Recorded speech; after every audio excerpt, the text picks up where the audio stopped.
chẳng cho món bản ta đăng tha từ bốn năng cái hiệp trămอย่างmai thế ta bong ôn cầm play cho mô video này ta kia chuẩn bị xưa bong ôn ta kia một can channel một sai sai phê tăng ngàyนี้phongได้ขยมจ้องมองให้บองโอนต่อគ្នាពីការរៀបចំដាក់ត្រង់មេពូជដោយបងប្អូនដែលឃើញនេះគឺជាដបងហ្នឹងគឺខ្ញុំដាក់ត្រង់មន់សាច់ទេបងប្អូនទៅពេលមន់សាច់យើងវាយចេញអត់ទៅយើងក៏រៀបចំដាក់មេពូជបន្តបន្ថែមទៀតណាបងប្អូននិយាយទៅទីសាមន់ស្រែគឺល្អខ្លាំងបងដែលគាត់ចង់ចាំមាត់អាចសាច់ចាំជាមួយនឹងកូនមាន់ស្រែបានណាបងចំពោះនេះគឺជាមេបាធុងនៅប្រចាំធុងខ្ញុំហ្មងណាបងចំពោះមេបាគឺគីឡូអីហ្នឹងគឺខ្ញុំប្រាប់បងរួចរាល់ហើយក្នុងវីដេអូមុនការជ្រើសរើសយកមេពូជចាបងបន្ទាប់ពីយើងរៀបចំការបៃមន់រួចរាល់អស់ហើយគឺយើងបាញ់ទឹកលាងសម្អាតវាដោយសារខ្ញុំបានថតវីដេអូកំពុងបាញ់ទឹកលាងសម្អាតទ្រង់មាន់ណាបងប្អូនអញ្ចឹងពេលយើងកាប់បាច់មាន់រួចរាល់ហើយទី2ហ្នឹងយើងត្រូវតែបាញ់ទឹកវាលាងឲ្យស្អាតយកកតិកទីដីធូលីនៅលើហ្នឹងឲ្យស្អាតណាបងប្អូនបន្ទាប់ពីយើងបាញ់ហើយអញ្ចឹងទី3គឺយើងបាញ់ថ្នាំសម្លាប់មេរោគបើបងប្អូនអត់មានថ្នាំសម្លាប់មេរោគ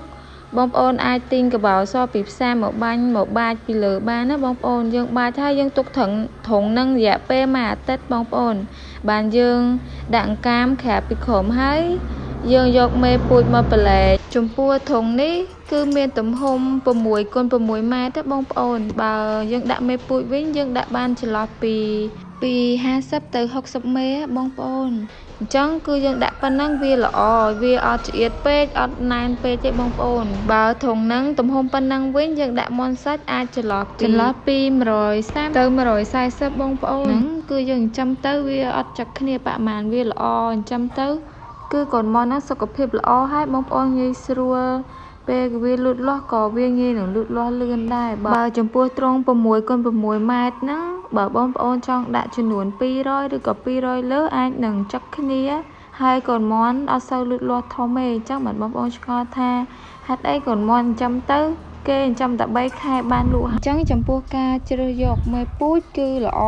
គឺសំខាន់ហើយការរៀបចំទ្រង់ហត់តែសំខាន់ទៀតដែរបងប្អូនបើបងប្អូនរៀបខុសឬក៏អត់ដឹងថាប្រមាណដាក់មាន់ប្រមាណពេលចិញ្ចឹមទៅអត់សូវបានផលទេហើយចំពោះធុងដាក់មេបាវិញសំខាន់បងប្អូនត្រូវតែបាញ់សម្លាប់មេរោគឬក៏បាញ់កវ៉ាល់សហើយការបាញ់នៅផងដែរបងប្អូនមិនបាញ់តែត្រឹមនៅក្នុងទេយើងក៏ត្រូវបាញ់ខាងក្រៅរោងដែរបងប្អូនដូចនេះអញ្ចឹងខ្ញុំបាញ់ខាងក្នុងហើយបន្ទាប់ពីបាញ់ហើយគឺខ្ញុំចេញបាញ់ខាងក្រៅរោងម្ដងណាបងប្អូនដោយសារខ្ញុំរវល់ធ្វើការអញ្ចឹងខ្ញុំឆ្លៀតធ្វើពេលយប់បងប្អូនតែធុងហ្នឹងខ្ញុំទុកវាចោលរយៈពេល1អាទិត្យដែរអញ្ចឹងយើងបាញ់វាអញ្ចឹងទៅដោយសារអត់ពេលដែរបងប្អូនបើសម្រាប់បងប្អូនមានពេលវេលាច្រើនបងប្អូនអាចលាងហើយ5ថ្ងៃឲ្យស្ងួតហើយបងប្អូនអាចបាញ់ជាមួយនឹងទឹកថ្នាំឬក៏បាច់កវ៉ាល់សបានណាបងប្អូនហើយហ្នឹងយើងទុក1អាទិត្យទៅវាហត់តែល្អមេរោគងាប់អស់អញ្ចឹងត្រង់សម្រាប់ដាក់មេពូជសំខាន់ណាបងប្អូនសំខាន់ជាងគេនោះគឺការសម្អាតឲ្យស្អាតដោយសារធុងហ្នឹងយើងធ្លាប់ដាក់ចិញ្ចឹមមាន់សាច់ហើយអញ្ចឹងមេរោគវាច្រើនអញ្ចឹងយើងត្រូវសម្អាតនិយាយទៅចំពោះត្រង់ទាំងអស់បងប្អូនត្រូវតែរៀបចំមើលទៅលើអង្កាមបើជាក់ស្ដែងអង្កាមបងប្អូនខ្មៅក្លិនឬក៏សើមគឺបងប្អូនត្រូវតែដូរចេញភ្លាមចំពោះនេះពេលខ្ញុំកើបចេញហើយអញ្ចឹងខ្ញុំចាប់ផ្ដើមចាក់អង្កាមវាហើយដោយសារអង្កាមហ្នឹងមានសារៈសំខាន់ខ្លាំងប្រយោជន៍ខ្លាំងហ្មងទី1ហ្នឹងធ្វើរក្សាកម្ដៅឲ្យមានកម្ដៅដល់សត្វមាន់កាត់បន្ថយក្លិននៅក្នុងរោងមាន់និយាយអញ្ចឹងជាទូទៅការចិញ្ចឹមមាន់ទាំងអស់ត្រូវតែក្រាងអង្កាមពីក្រោមជានិច្ចបងប្អូនត្រូវចាំចំណុចនេះ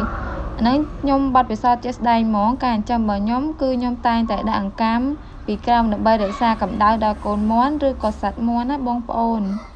ហើយចំពោះការជ្រើសយកទិញអង្កាមវិញបងប្អូនត្រូវតែរកទៅទិញកន្លែងអង្កាមណារោងម៉ាស៊ីនណាដែលគេទុកអង្កាមអត់មានឡុកលាក់ជាមួយនឹងមាន់ផ្ទះគាត់ឬក៏មាន់អ្នកចិត្តខាងផ្ទះគាត់ទេបើបងប្អូនទិញអង្កាមមកហើយតែអត់ដឹងប្រភពច្បាស់លាស់មានមាន់អ្នកដតីចូលឡុកលាក់អញ្ចឹងធ្វើឲ្យមេរោគឆ្លងតាមអង្កាមនឹងដែរបងប្អូនអញ្ចឹងការយកអង្កាមឬក៏យកវត្ថុផ្សេងពីអ្នកដតីហ្នឹងបងប្អូនកុំយកមកអីដោយអង្កាមនេះជាស្ដែងខ្ញុំទៅកាប់នៅក្នុងរោងម៉ាស៊ីនគេផ្ទាល់ចំពោះរោងម៉ាស៊ីនគេនេះ គេមានកន្លែងបាញ់កាមទៅខាងក្រោយឲ្យបងណាដែលគាត់ចង់ទិញគឺយើងទៅកើបខ្លួនឯងហើយអត់មានលុកលាក់ជាមួយនឹងសត្វមាន់សត្វ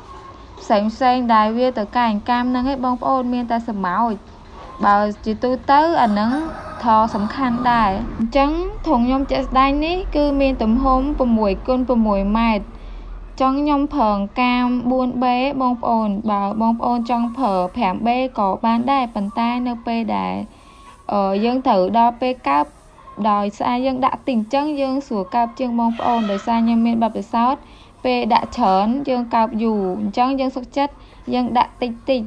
ហើយយើងងាយកើបឆាប់បានកើបច្រើនដងអញ្ចឹងវាមានបញ្ហាដល់សត្វមាន់ទេអញ្ចឹងធ្វើឲ្យមាន់យើងមានសុខភាពល្អរហ័សរហួនពងច្រើននិយាយទៅអាកាសធាតុប្រែប្រួលអីក៏អត់មានបញ្ហាអីដែរហើយសូមអធិស្ឋានបងដោយសារកម្មនេះដោយសារខ្ញុំអត់មានអីធ្វើឲ្យវារីប៉ានេះក៏ប្រើជើងទៅបងប្អូនសូមអធិស្ឋានផងណាបងប្អូនដោយសារនេះខ្ញុំចំលក្ខណៈគ្រួសារចំវិកស្ថានខ្នាតតូចទេបងប្អូនអញ្ចឹងទៅយើងអត់មានត្រូវមានអីនេះទេភាគច្រើនខ្ញុំយកតែជើងទាត់ឲ្យលាតអញ្ចឹងណាបងប្អូនវាលឿនដោយសារម៉ោងយប់ដែរបងប្អូនម៉ោង 9:10 ហើយអញ្ចឹងដល់ចំណុចសំខាន់ហើយបងប្អូនបន្ទាប់ពីយើងរៀបចំធុងបានស្អាតល្អហើយទី1យើងត្រូវជ្រើសយកមេមាន់ណាដែលវាល្អហើយចំពោះការជ្រើសរើសយកមេពូជមកដាក់ក្នុងទ្រុងថ្មីនេះបងប្អូនមានដឹងអត់ថាការជ្រើសរើសយកមេពូជហ្នឹងគឺសំខាន់ណាស់បងប្អូនហើយចំពោះបងប្អូនដែលគាត់ជ្រើសរើសយកមេពូជដែលល្អហើយ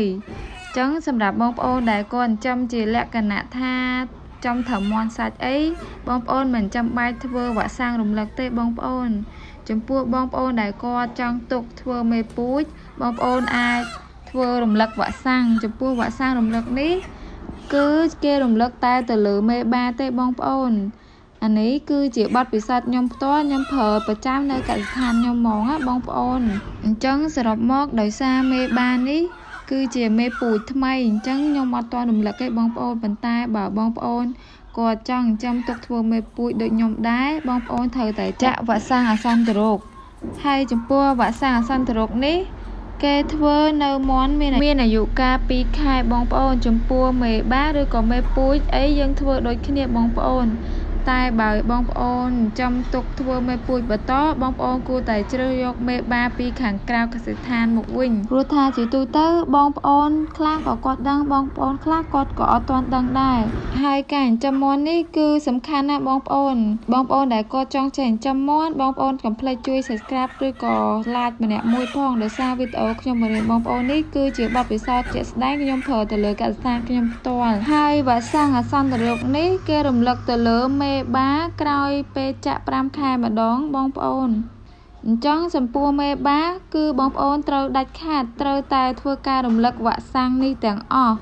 អញ្ចឹងបើបងប្អូនចង់ចិញ្ចឹមមាន់ឬក៏ជួយចិញ្ចឹមមាន់ក្រោយពេលចាក់វ៉ាក់សាំងហើយបងប្អូនត្រូវតែកត់សម្គាល់ឲ្យបានដឹងឬក៏ច្បាស់លាស់នៅពេលដែលយើងរំលឹកវាម្ដងទៀតហើយចំពោះបងប្អូនដែលមានចម្ងល់ផ្សេងទាក់ទងនឹងការចិញ្ចឹមកូនមាន់ឬក៏មេបាពូជបងប្អូនអាច comment នៅក្រោមវីដេអូនេះបានបងប្អូនហើយការធ្វើវ៉ាក់សាំងមួយមុខគឺការពារបានតែជំងឺមួយមុខទេបងប្អូនអញ្ចឹងរាល់កូនមាន់អាយុ 7 ថ្ងៃដល់ 21 ថ្ងៃត្រូវតែមានវ៉ាក់សាំងយ៉ាងតិច 3 ដងដែរបងប្អូនជំងឺមាន់គឺវាជំងឺមួយដ៏សាហាវបងប្អូនបើបងប្អូនអត់បានធ្វើវ៉ាក់សាំងទេធ្វើឲ្យមានការរាលដាលលឿននិងបណ្ដាលឲ្យមាន់ងាប់ច្រើនដូច្នេះបងប្អូនត្រូវដាច់ខាតត្រូវតែផ្ដល់វ៉ាក់សាំងដល់មាន់ទាំងអស់ដើម្បីទប់ស្កាត់នៅជំងឺជាមុនសិនហើយនេះជាមេពូជថ្មីបងប្អូនមេពូជនេះវាធ្លាក់ពងមកមួយឯងបងប្អូនចំពោះបងប្អូនដែលគាត់អត់សូវមានដីអីបងប្អូនអាចធ្វើបែបលក្ខណៈនេះបានហើយចំពោះមេពូជដែលធ្លាក់ពងដំបូងគឺខាងកសិដ្ឋានខ្ញុំអត់យកទៅញាស់ទេបងប្អូនដោយសារពងដំបូងគឺជាពងមួយដែលញាស់មកកូនអត់ល្អហើយតូចចាបងប្អូនពងវាក៏តូចដែរអញ្ចឹងយើងយកខ្សែទី2បងប្អូនអរគុណបងប្អូនទាំងអស់គ្នាដែលបានទស្សនាវីដេអូនេះរហូតដល់ចប់កុំភ្លេចបងប្អូនទាំងអស់គ្នាជួយ Subscribe និង Like ម្នាក់មួយផងដើម្បីទទួលបានចំណេះដឹង